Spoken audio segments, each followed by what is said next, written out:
Epic Conversation, Red Pill Bible Study. What's happening? Greater is he that is in you than he that is in the world. Just want me to give you that. Remember that greater is he that is in you than he that is in this world that got everybody bowing and pooting and farting. But this is Epic Conversation. So what this is about is breaking down this Bible. This is a Bible breakdown. Basically what I'm doing, taking the religion out of the Bible and just breaking down the Bible. Not, I hate to say it that way, but if you read the Bible in order, religion don't exist when you first start reading the book. So when I say I'm taking the religion out of it, I'm just taking the book and breaking down this book in order. If you've been following me, you know what the premise is. I've been showing people what this Bible really reveals about the Most High and our adversary and how this struggle is presented. We got all the way down to Exodus. I'm going to pick up right now with chapter 9. And what I'm pointing out is there's a difference between the Most High and the Lord. The Most High is our Father and Creator, and the Lord is actually Satan, the adversary of the Most High, the imposter. It is the Lord that is he that is in the world. It's the Lord that the people follow and worship and praise. And it is the Most High and the ways of the Most High that we are ignorant of, believing the being that's called the Lord to be the Most High. But we must remember that this is the entire struggle is there's an imposter here presenting himself as God that we must identify and resist. And so that's what the purpose of these videos that I'm making is, to identify first, to give you this information in order, and then identify who your adversary is, who the adversary of the Most High is, and that he was revealed in the beginning of the book. And everybody missed it. Most people that practice Christianity, especially, you start the Bible, that you miss where the imposter is introduced in his works. You miss that whole, and so this is why the understanding is off, because where you started was off. So I've been starting with the beginning, pointing out the differences from the Most High, from the Lord. Showed you the work of the Most High in Genesis chapter 1, introduced you to the work of the Lord from Genesis chapter 2, verse 4. And one of the things that I got to come back to is that the Most High is finished.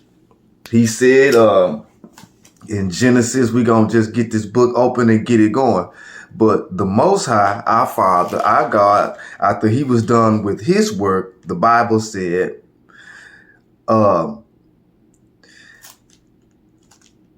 by the seventh day, God had finished the work he had been doing. So on the seventh day, he rested from all his work. And God blessed the seventh day and made it holy, which means set apart, because on it, he rested from all the work of creating that he had done. So we got the Most High God finished, done what he did, and now he kicked back. The Lord, well, he ain't finished. He wrestling with Moses. He just tried to kill Moses. I just showed a couple videos ago, Moses at the burning bush. He telling Moses, go tell Pharaoh, let my children go. Moses turned around and go do it. Lord get ready to kill him because he wasn't circumcised. So I'm just showing you the difference between the Most High God, the all-wise, and this imposter that called himself the Lord. And it is revealed, he revealed to Moses that this word Lord, he said he didn't reveal. I didn't tell Abraham, Isaac, and Jacob my name, but I'm going to tell you my name, Moses, and it is I am who I am. So when you go, you talk to Pharaoh, you say to him, I am who I am. And it's time to let the children of Israel go. Who told you to come and tell me to let I am told me to come tell you I am who I am. And it's time, you get it. So that's what he done told Moses. Then he tried to kill him because he wasn't circumcised. But Moses' wife say she circumcised the baby, so he quit trying to kill him. This is your all-knowing, almighty, omnipotent God that you called. Oh, it's ridiculous, man. And I was telling some people, I don't like this part. This is the necessary part. Because I know most of you Christians, you should go to those preachers and get your money back. You've been going to these churches for years and years and years, and you still don't know this book. It's a shame. It's a shame. I hope you ain't been putting too much money in the people collection plate and they call them Bible school and Bible study, and you still don't know this book after years and years. What you been studying? But let's get to it. We dealing with the plagues, and so what I'm showing you, this is the Lord and Moses, and he dealing with the plagues. I'm just gonna read it and deal with this worship, because what they trying to do is go worship. I'm gonna start with chapter 7. Verse 14, Exodus chapter 7, verse 14. I probably read some of this last time, but we're going to bear with this reading. Then the Lord said to Moses, Pharaoh's heart is unyielding. He refuses to let the people go. Go to Pharaoh in the morning as he goes out to the water. Wait on the bank of the Nile to meet him, and take in your hand the staff that was changed into a snake. Then say to him, the Lord, the God of the Hebrews, has sent me to say to you, let my people go, so that they may worship me in the desert. But until now you have not listened. This is what the Lord says. By this you will know that I am who I am. That's what it means. Literally, I am who I am. With the staff that is in my hand, I will strike the water of the Nile, and it will be changed into blood. The fish in the Nile will die, and the water in the river will stink, and the Egyptians will not be able to drink its water. I read this last time. But I'm going to touch on something because I was led here, and I know why when I began to read it. To reemphasize that the sign that the Lord gave Moses to show Pharaoh who he was that of a serpent. If you're a Christian, you know that the serpent is the ancient symbol of who? Satan. Again, deception is not lying. It's allowing you to believe something that is not true. Then he said, the God of the Hebrews, he say, let my people go so that they may worship me. So the Lord, when you're dealing with the Lord, you got to go to a certain place. You can't worship the Lord in bondage or in servitude. According to this, you got to be free to go a 3 days journey into the desert to worship the Lord. And we're going to take this literal. There is a much deeper meaning. We're not going to go there yet, because I'm not going to try to teach you trigonometry if you don't know how to add and subtract yet. So I'm going to teach you the basics first, and then I'm going to break this stuff down and what it is telling you. He say, let me show you something about this is the Lord, right? He say why he won't let them go so they can go into the desert and worship me. He wants sacrifices and everything. Cut up some lambs and goats and bulls and take a 3-day journey. That's how I want to be worshiped. With some singing and some dancing and some praising and some animal killing. That's how it goes down with me. All right? Let me show you how the Most High addressed his worship in Genesis chapter 1. I always go back to Genesis chapter 1 because that's where the work of the Most High is described. So I know all the answers are there, but it's because you don't start where the beginning got all the answers, right? You start in the place of confusion and get more confused. Then you bring that confusion and apply it to the beginning from your place of confusion. And it's like, why are you going through all that when you just read the book in order and let it speak for itself? Leave your doctrine, leave your religion out of it. And just let's look at this book. So we just saw how the Lord is telling Moses, the purpose of you doing this is so y'all can go worship me in the desert. This is why he's sending Moses to Pharaoh. This is how the Lord is telling Moses, I want to be worshiped. He gonna give him, we ain't got there yet, but he gonna give Moses a whole lot of precepts, line upon line, in particular, how he want to be worshiped. Because he's an imposter and he wants to place himself as the Most High, but he's not. And it should be obvious for the fact that he's still working. And the Most High is finished with his work. And the Bible tell you, Satan was cast down here and got very busy. Yeah. He got real busy. But the Most High is done with his work. And let me show you why. I can rest my case on this. Really, I cannot make another video about this topic, exposing the difference between the Most High and the Lord. The Most High being our Father and Creator, the Lord being Satan, the devil, the imposter, the adversary of our Father, the Most High. I could rest my case with what I'm about to read to you right now about the difference of how they are worshipped. Y'all ready? Genesis chapter 1, verse 26. Then God said, let us make man in our likeness. Slow down. Then God said, let us make man in our image, in our likeness, and let them rule over the fish of the sea, and the birds of the air, over the livestock, over all the earth, and over all the creatures that move along the ground. So God created man in his own image. In the image of God, he created him, male and female. He created them. God blessed them and said to them, be fruitful, increase in number, fill the earth and subdue it. Rule over the fish of the sea and the birds of the air and over every living creature that moves on the ground.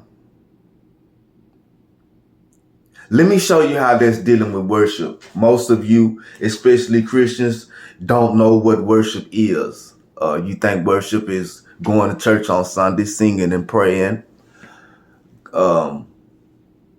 Worship is imitation. So our Father, the Most High, in his ultimate wisdom, in his omnipotent wisdom, his awesome wisdom, made mankind, human beings, like him. It's real simple. Okay, we are made to be like God. We are made to imitate the Most High. What's the highest form of worship? Imitation. You are literally made to worship the Most High. When you be yourself, because you rule, just like the Most High rule. You got rule here, as above, so below. The Most High has the heavenly rule. We got the earthly rule. It's our. The heavens is our Father's dominion and domain. The earth is ours. We are his likeness and image. Our imitation of him is worship. Let it sink in. Because that means any condition you in, any place you are, you can worship the Most High God because you are made to be like him. You are made to imitate him. And I need you to understand what worship is, because when you apply your religion to the term, then you got all these constrictions and restrictions and stipulations. You got to be here. You got to accept this doctrine. You got to do it on this day. That's with the Lord and the God of this earth. But greater is he that is in you than he that's in the world. So the way that he that's in the world want to be worshiped is in a certain place. You got to put on a certain thing at a certain time.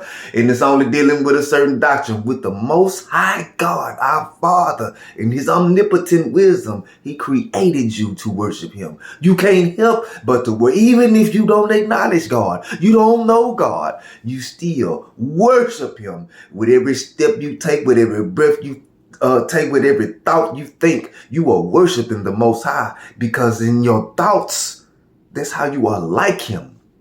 I don't need you to holler and sing and praise and pray and poop and fart. Who required this trampling of my courts? Would you come before me? Who required this of you? It wasn't me. I'm so good and I'm so thorough with my game, baby. You can't help but worship me. You gonna worship me even if you swear up and down I don't really exist. You still gonna worship me. You can't help it. But with the Lord, you can deny him. You can say, nah, I'm not gonna worship you. Get away from me. He can't do nothing but get mad and go to cursing. He gonna have no real power. Threaten you. I'm gonna do something bad to you. Really? Greater is he that is in you. So,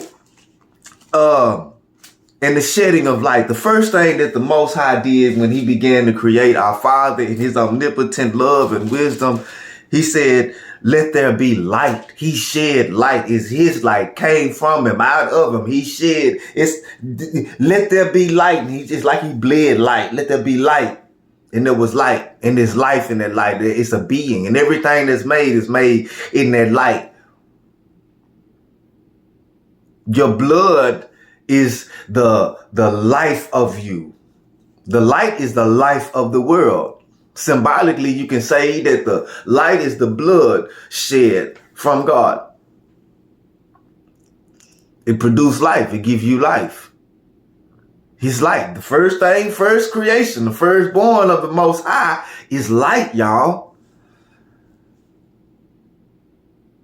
Dealing with us and our creation when it comes to us, we are made first. Our first ingredient is light. Symbolically, that's his blood. He shed it. He poured out on us, poured into us. And by that we live and see and understand. This is light, right? Knowledge, wisdom, understanding of the Most High. The opposite of it is bloodshed, pouring out blood onto the ground. A bomb of desecration. To desecrate life. To say that my estimation of your worship and praise, you remember he had the golden censer, that he was, my estimation of what, and the praise is the prayers of the saints, cast it to the ground. Fire and blood and hail and lightning follow. You are the worship. You are the praise. I made you in like me. You're in the likeness and image of the Most High. And so to spill your blood onto the ground is to cast the praise of the Most High. Bloodshed is the opposite of the shedding of light. The shedding of light is what saved. Open your eyes and free you from bondage.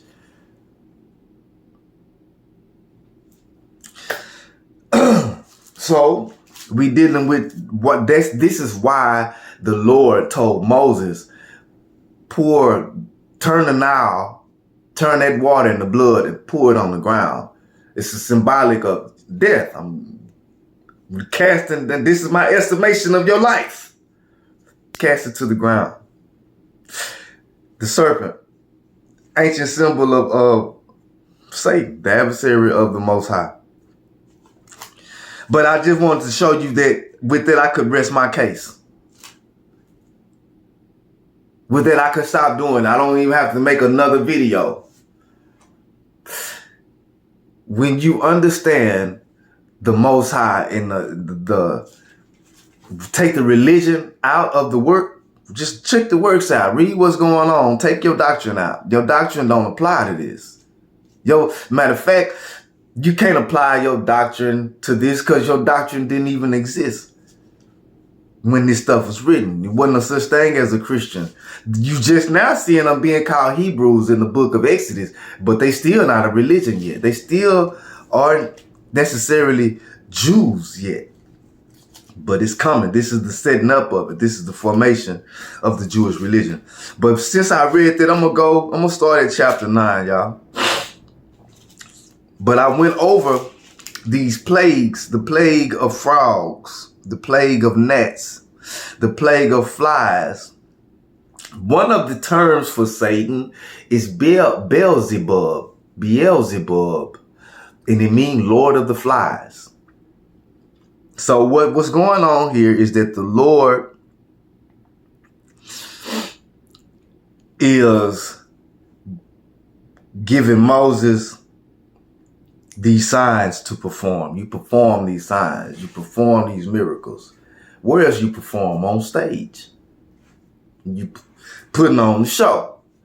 He's putting on the show for Pharaoh. And he had to play. Now, Pharaoh's magicians were able to copy some of when he did the blood. They were able to do the blood too. When he turned his stick into a snake, they were able to turn their sticks into snakes too. But when he did the plague of gnats, where then he did the plague of frogs, the magicians repeated the plague of frogs. But then when it got down to the gnats and the flies, the plague of on the livestock, the plague of boils, and the plague of hail, the Egyptian magicians couldn't reproduce it.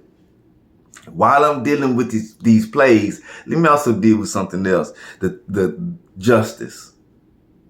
Justice. All right, where I'm at, I said I was going to pick up chapter 9. The plague, and we're going to start with the plague on the livestock. Exodus chapter 9, y'all.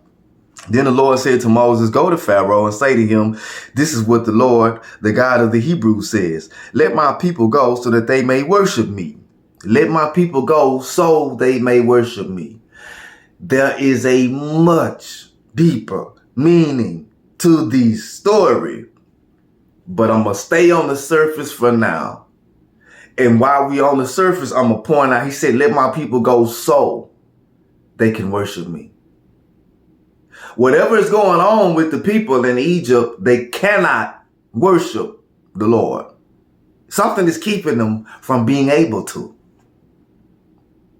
I need you to really think about that for when I take you down into the deeper meaning of what this means, you'll get it. But let's stay on the surface first. We're dealing with the Lord. The Lord said, tell Pharaoh, let my people go so that you can worship me.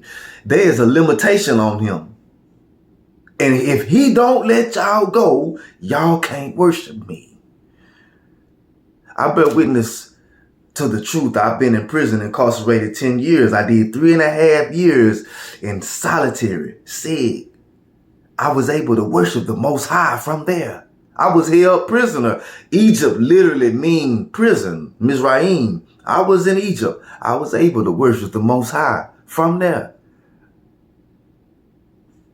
I went to a desert place. I didn't leave the prison. The desert place I went to was through fasting, meditation inside, where there's nothing. You look around you, it's no trees, no water. It's nothing. You go into a place of nothingness and you get into a place of emptiness, and there you meet with the Most High in your temple. Not a 3 days journey in the desert, maybe a 3-day fast.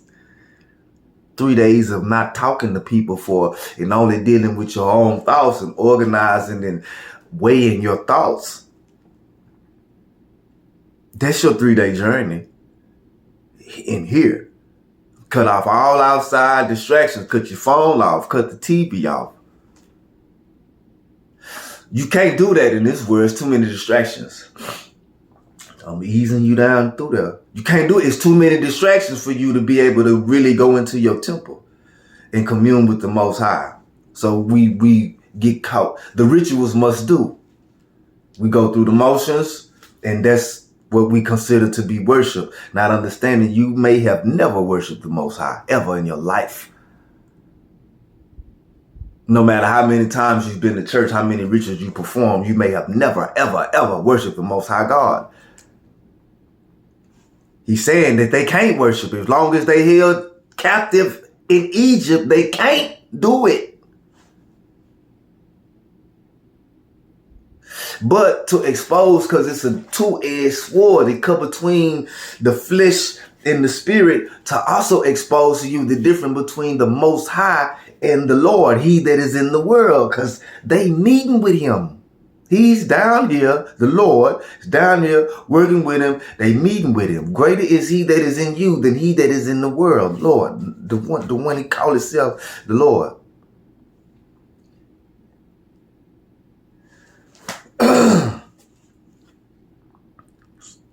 And I got to slow my roll, man. But it's showing you the difference between the Most High and the Lord in the way that they are worshiped, in the places that they are worshiped. With the Most High, you can worship anywhere, anytime, any condition. You don't even have to be aware that it is worship to be worshiping him. It's better. It counts for more. It does for you in your understanding if you are aware of it. But the goodness and the greatness of the Most High, you'll still get the credit, even if you was doing the worship of the Most High in ignorance.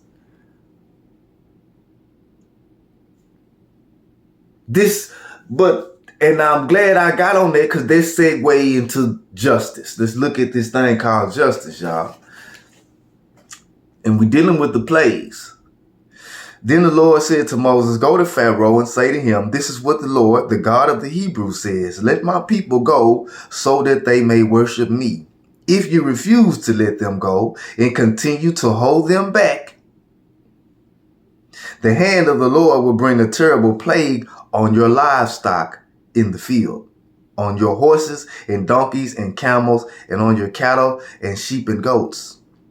But the Lord will make a distinction between the livestock of Israel and that of Egypt, so that no animal belonging to the Israelites will die. The Lord set a time and said, tomorrow the Lord will do this in the land. And the next day the Lord did it. All the livestock of the Egyptians died, but not one animal belonging to the Israelites died. Pharaoh sent men to investigate and found that not even one of the animals of the Israelites had died. Yet his heart was unyielding, and he would not let the people go. Pause. One, animals ain't had nothing to do with it. You killing the animals. They didn't have nothing to do with it. But with the Lord, that's what he does. He kills. He's a killer. The Bible says that he is a murderer from the beginning. I pointed out to you numerous times throughout these videos evidence of his killing. Here's more of it. Justice. Egypt. During that time, Egypt was a kingdom, an empire. There were no telephones. There was no internet. What was going on in Goshen may not have been known about in Alexandria or Memphis. Who knows the size of the Egyptian kingdom at that time? But my point is that people that were enslaved in one part of Egypt, the people in another in the south, east, west wouldn't have known about it. How could they have known about it? It ain't like they can pick up a phone or go watch the evening news and see. Okay, the people that's in other regions of the kingdom are not holding the Israelites enslaved. They don't got nothing to do with it. Probably don't even know about it. They just happen to be Egyptians. Now, if you apply this on the surface level that is being given to you, this is an injustice to all those people that had nothing to do with or had no knowledge of the children of Israel being enslaved in Goshen. Not only did they lose, they dealt with all these plagues back to back, all the way down to losing their firstborn son with no idea why. What's going on? So these people is being punished. The people that's not participating in the slavery don't even know what's going on. They being punished just because they are Egyptian. Period. And I don't know if it only applied to the people that lived in Egypt. If you was Egyptian and went abroad somewhere else, did your livestock die too just because you was Egyptian? I need you to think about that. So that when you apply it on the surface level, you have to reason from that level. This ain't justice. Ain't no way in the world you gonna call that justice. Okay, apply it to yourself. Let's say we live in the state of Texas and they got some slaves being held in somewhere in Sweetwater, Texas. You ain't never heard of Sweetwater, Texas. Ain't never seen nothing on the news, but you got no idea. But you wake up one day, your firstborn child dead, all your animals dead, you got balls and broke out on you. What fight did I don't know about? Oh, because some people, the slaves, they got some people held slave in Sweetwater, Texas, and you a Texan. That's why you're being punished. This what's happening, y'all. This what I'm reading to y'all. This what's going on. I don't want nobody to deny, hey, you just made that up, you twisted it up. I just read you exactly what's in this book, and I'm describing to you exactly what's going on. And I'm asking you a question. Is that justice? Justice is divine. Our Father, the Most High, is just. Even the animals get justice. The lamb was the first one that was killed, y'all. Why the lamb get justice? Read your book in order. First killing that was done, Abel killed the lamb. Well, it's going to be justice for the animals too.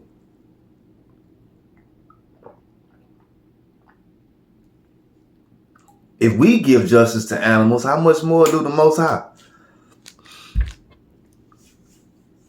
This being is called the Lord is slaughtering all these people's animals. They don't even know why. Pharaoh know why. His people that's immediately around him know what's up. But this is the kingdom. The people of Egypt didn't vote to enslave the people of Israel. The king chose to do it. It's what the king wants. The people are his subjects. Oh, it's a much deeper meaning. Oh, man, I really want to just go there with you, but I'll be doing you a disservice. Because, you know, like I said, first you got to learn I'm teaching you how to add and subtract right now before we get into trigonometry and all of that. First, I need you to learn how to see what's in front of you and break it, reduce it all the way down to its basic terms. Now, I need you to be able to do that first. But you can kind of see if you just kind of pay attention, the deeper meaning in it.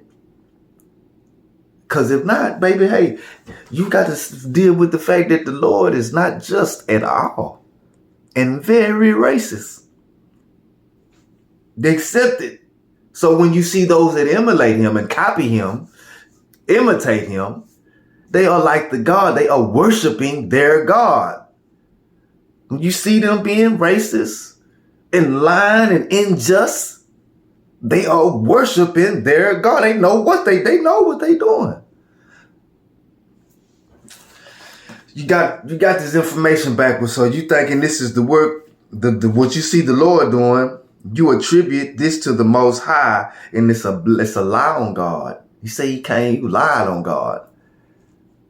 Do you think that the Most High, creator of everything, that took the time to not only make everything, to provide a diet for everything, where nothing has to kill or be killed, bless everything that he made, and then gonna turn around and slaughter it because he don't like what Pharaoh doing? And you gonna call this justice? You too intelligent for that. You got too much sense to read this story and say this is justice going on. But if you do call this justice, why do you complain when they do the same thing now? You complain about it. The injustices. What do you complain? The injustice of it all. Well, this they blueprint. This is the blueprint for injustice. This is what you see taking place. Injustice. This is what's going on. It's not justified.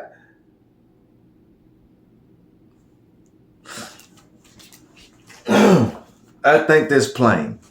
If it's not plain, let me know in the comments. You know what I mean? Let me know. Hey man, I didn't understand that. What do you mean by that? I gotta be patient. It's hard for me to be patient. What's obvious to me, I know it's not going to be obvious to you. So I really have to take my impatience and my anger out of my communication. It's my frustration that end up showing sometimes. And I gotta keep that baby. It's just because I love y'all and I love my father, and I don't like to see us being lied to. I don't like to see my father being lied on. And I don't like to see us being held captive. You cannot worship the Most High and your mind is captivated and stuck in confusion. Because dealing with the Most High, you deal with knowing. He brings knowing. He gives you knowledge, knowing, understanding. There is no confusion when you deal with the Most High. So if your mind is held in confusion in any way, you cannot consciously worship the Most High. You're going to go through the motions because you are designed to in the likeness and image, but consciously in a word, you're going to be like, it's going to be like you're worshiping in your sleep. Thinking that you have to get up and go to church on a Sunday morning and that this is the place of worship and this is the how of worship. You sleep. You're asleep. From the moment you wake up in the morning and you open your eyes to the time you lay down and go to sleep at night, and even in the laying down and prostrating yourself and laying yourself, making yourself completely vulnerable and complete submission, every aspect of your life, from your birth to your death, to your eating, which is communion, to your birth is baptism. Everything you do in your life is the worship of the Most High God. I need you to get that. But the beauty, the joy is when you're consciously aware of it and you get, when I think about the wisdom of the Most High and the awesomeness and His mercy and His love and His grace, I can't help but smile. And it's the best of news to me. You got to go through somebody else to worship your God. You have to go through somebody else, and you have to go to a certain place to do it. And you have to go and perform a certain ritual. Think about it. All these limitations and stipulations. The Most High, having no limitations and stipulations, neither does His worship of Him. When you're aware and conscious, it ain't anything you do and you're going to call it worship. Those things that we do that are in imitation of the Most High. Because we can also imitate the other one too.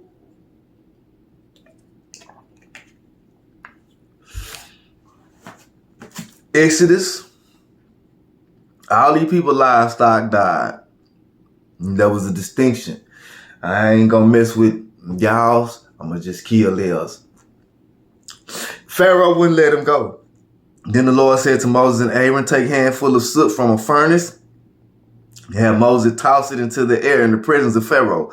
It will become fine dust over the whole land of Egypt, and festering boils will break out on men and animals throughout the land. So they took soot from a furnace, stood before the Pharaoh. Moses tossed it in the air, and festering boil broke out on men and animals. The magicians could not stand before Moses because of the boils that were on them and all the Egyptians, but the Lord hardened Pharaoh's heart, and he would not listen to Moses and Aaron, just as the Lord had said to Moses. All the Egyptians, not just Pharaoh. Egypt is a country. Everybody in the country, y'all. Everybody. All over the country. Is this just?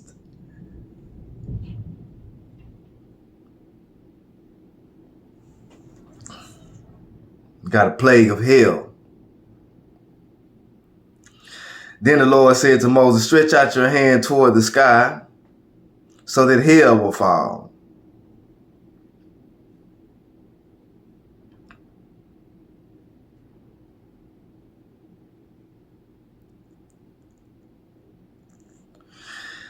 Oh, my bad, y'all. Then the Lord said to Moses, stretch out your hand toward the sky so that Hail will fall all over Egypt on men and animals and on everything growing in the fields of Egypt.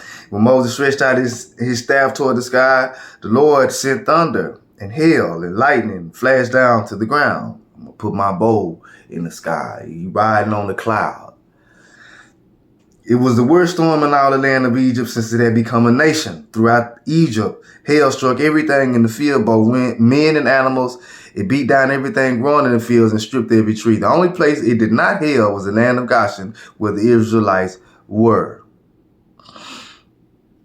Then Pharaoh summoned Moses and Aaron. This time I have sinned, he said to them. The Lord is in the right. I and my people are in the wrong. Pray to the Lord, for we have had enough thunder and hail. I will let you go. You do not have to stay any longer. Moses replied, when I have gone out of the city, I will spread out my hands in prayer to the Lord. The thunder will stop and there will be no more hail, so you may know that the earth is the Lord. But I know that you and your officials still do not fear the Lord God. The flax and barley were destroyed since the barley had headed and the flax was in bloom. The wheat and spelt, however, were not destroyed because they ripened later.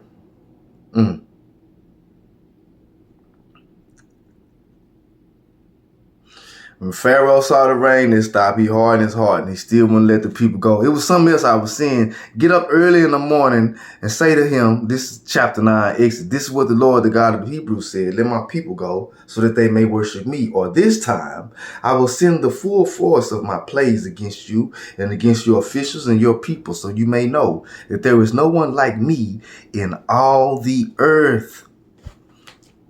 The Lord wants Pharaoh to know that ain't nobody like him in all the earth. That he's the big kahuna on earth. But hold up, Lord.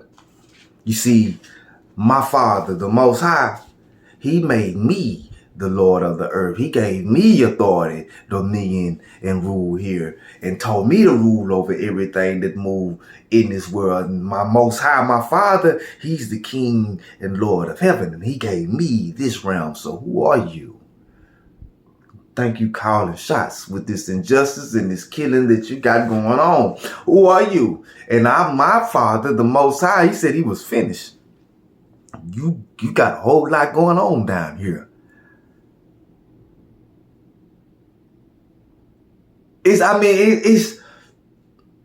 Can it be more plain? It can't. That's why they don't start you from the beginning, y'all. That's why they take you way to Matthew. When I want to teach you the Bible, I'm going to take you to Bible study. Get your Bible and open it up to Matthew. They ain't going to show you this book from no Genesis. Because they know you'll see it. It'll be obvious. So they won't But hey, check this out, man. He said that there is no one like me in all the earth. So he's in the earth, right? The Lord is operating on earth, in the earth. And he wants Pharaoh to know there ain't nobody like him on the earth. I started this thing. I'm going to finish it. Greater is he that is in you than he that is in this world. Him. This is the Lord, the mighty one that we fight against. That this is the imposter. This is the work of the imposter. He down there causing plagues and killing and demanding. But this is your throne. This world was given to you. Ain't nothing in this world on this earth ever gonna come through this earth that you should bow to or obey. You can agree. Yeah, that's a good idea. I think I'm gonna rock with that. But man, nah, you gonna have to kill me before I bow. You gonna have to go ahead. They done tried. It didn't work. First they came, shot me up 6 times. That didn't work. Then I had a car wreck a little bit later. The woman hit my car. My car spinning on the freeway. I'm coming down 45 from South Dallas. If I'm lying, let me drop dead right now. The woman get out of her car with a shirt on and nothing else. Take off running. After she felt like she was trying to push me off the road. I hit one guardrail and spun and hit another guardrail. All I could see was the top of trees. And I got out the car. The woman that hit me got out her car, just a shirt on, took off running. Man, I had another, because it came in all those 3 times in my life, it was attempts on my life 3 times. Bam, bam, bam. Right, it set me down. It set me down and made me think about, okay, what's going on? What I need to be got. I wouldn't do this consistently though. I didn't want it because it don't make no money. Don't nobody really care about it. And if you start talking about it, people gonna think you crazy because they only know the backwards teaching. They don't know the teaching in order. So you start telling some people that only know chaos about order, they gonna look at you crazy. They used to the chaos. Like, nah, it's order to this thing, man. This thing streamlined. It go perfect. You don't see that because you just started from here and went over here, then went over here to the beginning and tried to teach it with your doctrine plugged into it. Got everybody confused. Don't nobody know what's going on. It was done this way on purpose, though, to enslave you, to confuse you, to hold you captive in Babylon. The exiles are going to return from Babylon, y'all. You're going to come out of confusion. What is it that free you from confusion? Knowledge, understanding, wisdom. Thereby you are no longer confused. You know what's going on. Reading you this book in order so you'll know what's going on. You dealing with the God of this earth. He called himself the Lord. Greater is he that is in you. I was wondering, why is this coming? Why? Started with that one. I said, all right.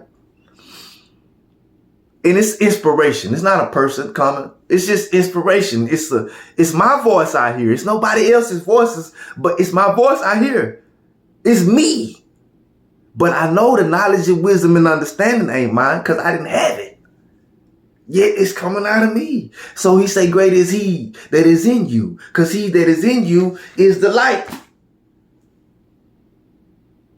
But you think it's a person. It's a spiritual being, and it's doing its function. His function is a teacher. When he manifests on you, if the kingdom is within, then the king is within. The servants are within. When he sent his servants out, when he sent his angels out, he's sending them out from within, and they manifest as inspiration, thoughts into your mind. Boom, and now you understand. If it's outside of you, baby, it's an imposter. If it's coming from outside of you, hey, here by now, it's imposter. Don't do it. Don't believe it. Don't go for it. And you would know that if you read this book in order. Bottom line, it would be plain as the nose on your face. It wouldn't be me having to come to you over and over again, precept on precept, line on line, point out to you. It wouldn't take that. That's how but it was prophecy that this would happen, that you would end up being bamboozled, deceived, and worshiping Satan, and that he was gonna send his light at you to free you from it. This is the story from beginning to end, y'all, of how you got captured and enslaved here. Into believing something that is not true. Believing something that is not true is deception. This is how, y'all. This is it. This is what I'm taking you. I don't like doing it. I don't listen, man. Listen. I don't like doing this. I don't like reading this. It's a fire in me, and I can't help but do it. But the attitude you see sometimes is because I'm obeying, but it's begrudgingly. That's why he say a cheerful giver is what he love. Because with me, because I do it begrudgingly, I get the blessing in the lesson. But if you do it with a willing heart and you can't wait to do it, you get the blessing and all kind of. But me, I get the blessing in the lesson because I'm hard-headed. I don't want to. Because nobody cares. I live in the world. Don't nobody care. Everybody wants some money, some clout, and you know, little to be wanted, to be a praised one. And I'm like, man, this message, if I don't have no way to dress this, I don't even want to dress it up. I don't have no way to put no flash and reel the people into getting this message.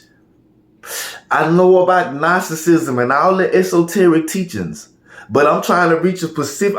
I'm coming for the people that believe this is the word of God and that worship Jesus as their Lord and Savior. I'm coming for y'all.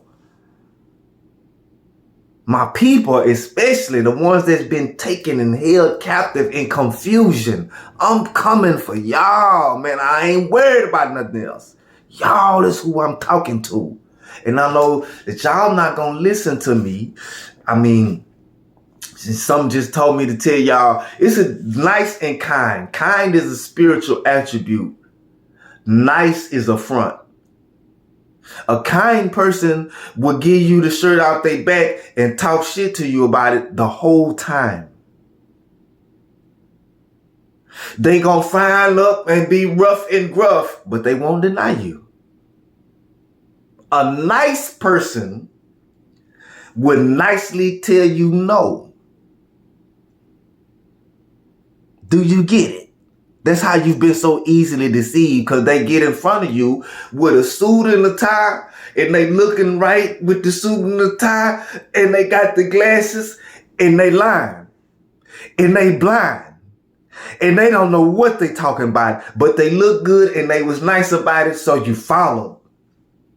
I'm naked like this on purpose. It's intentional. To turn them away. If you looking for a certain image or a certain look, get away from here. I don't even want you to click on the thumbnail when you see it. Go somewhere else. This is for the naked and unashamed, because it's a symbol. Listen, those that were made by the Most High in the beginning, that untold number of people in Genesis chapter 1.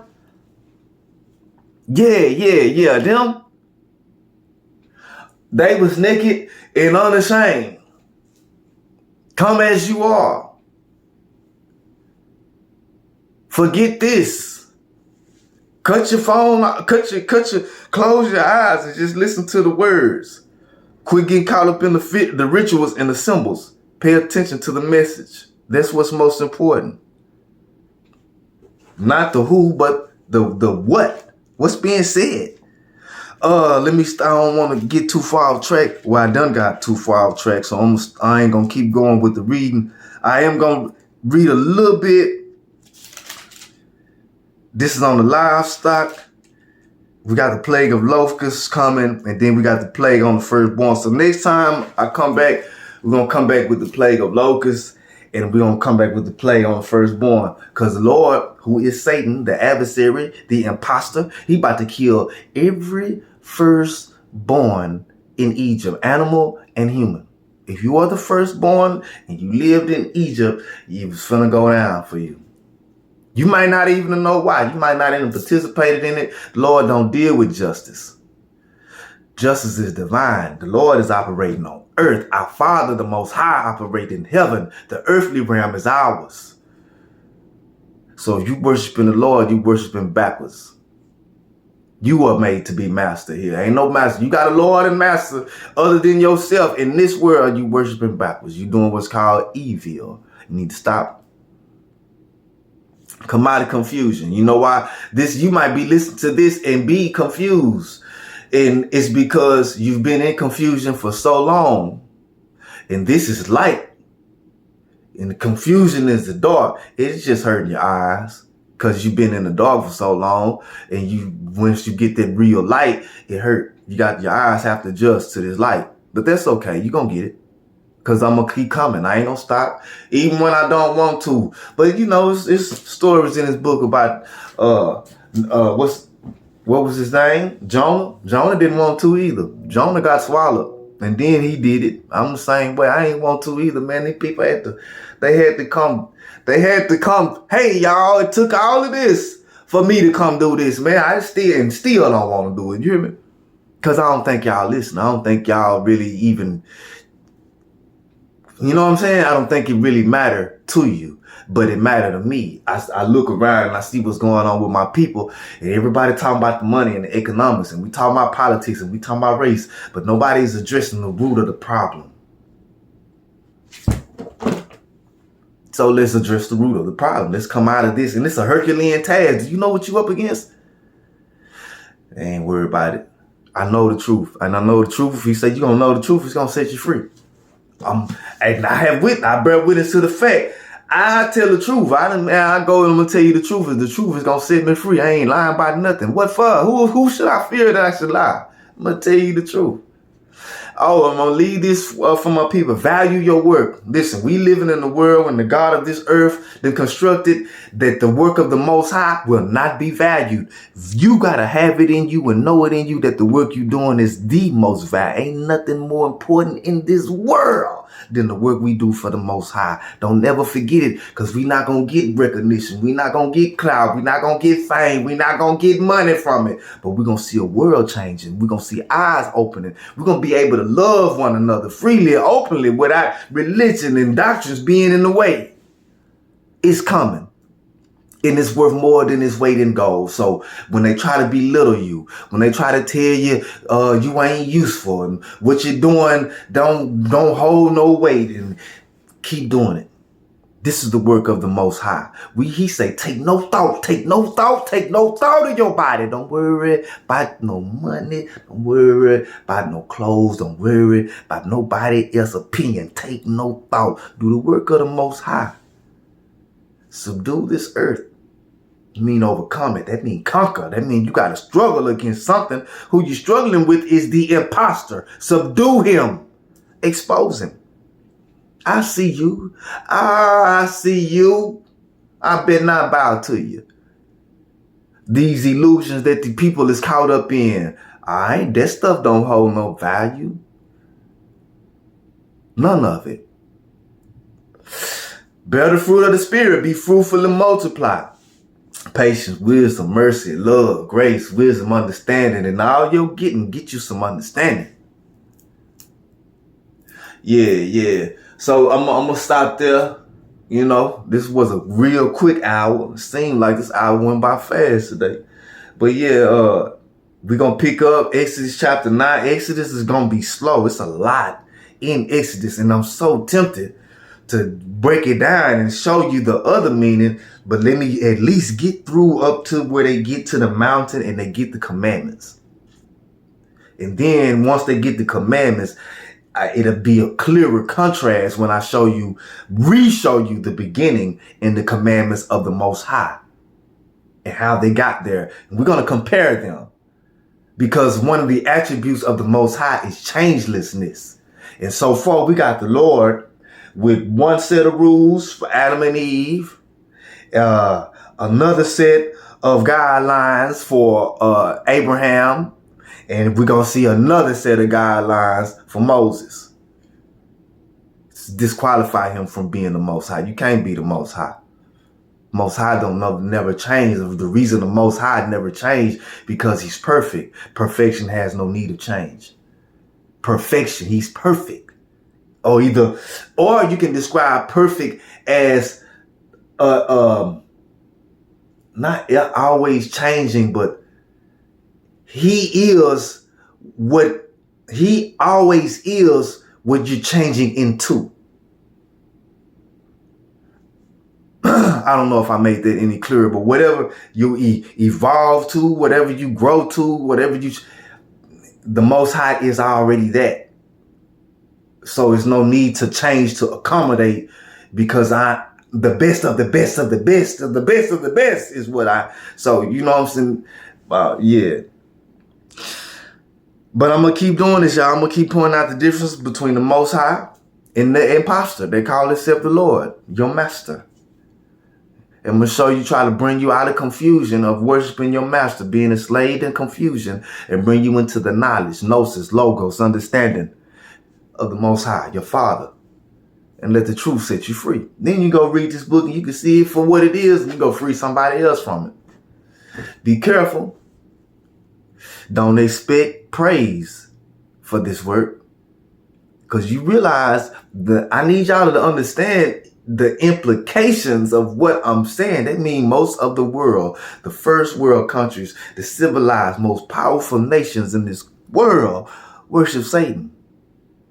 The most powerful people, the richest people in this world worship Satan. Some of them knowingly. And they're not going to give up their power. No.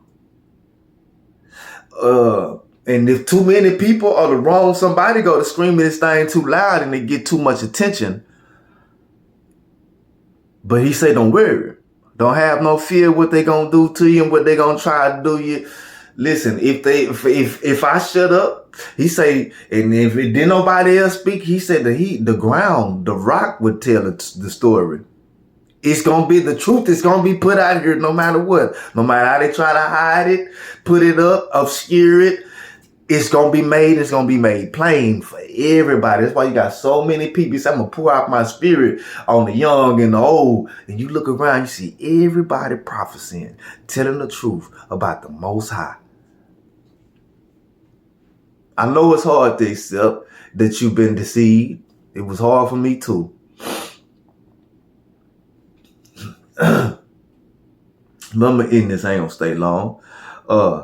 Epic conversation, Red Pill Bible study, the story of Moses continue. Peace.